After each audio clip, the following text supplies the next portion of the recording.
Welcome. Today is Thursday of the fourth week of Advent, Christmas Eve. Christmas Eve.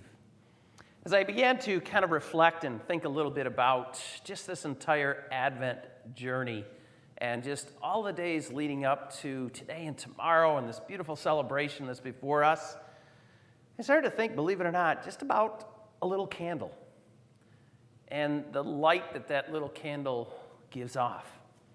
I started to think about what's in a candle flame. What really makes up a candle flame? What makes up the flame itself? What makes up the fire itself?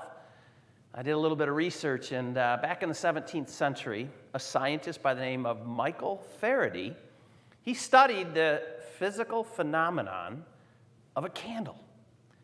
And he came up with this formula where he called it the fire triangle. The three sides of fire. And of course, when it comes to fire, there are three things that are needed: oxygen, fuel, and heat. And if you take even one of those away, you don't have the fire. You don't have the fire. So it's so important when we look at that, we need all those elements together so that it gives off the heat, it gives off the light, and it really changes our vision.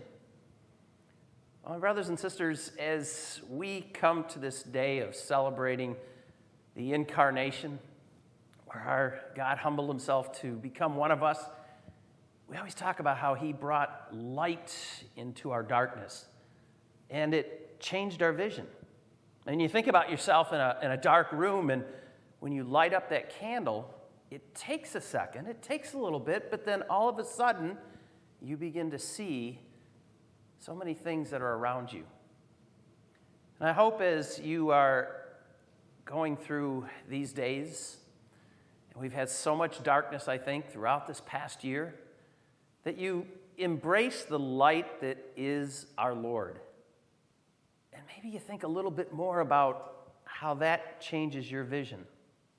Because I think when we embrace the light that is Jesus, we begin to see a little bit more hope. We begin to see a little bit more peace, a little bit more joy in our lives. So I want you to think about that as we walk together and we just celebrate this beautiful day and the days to come. And that's the promise of Advent.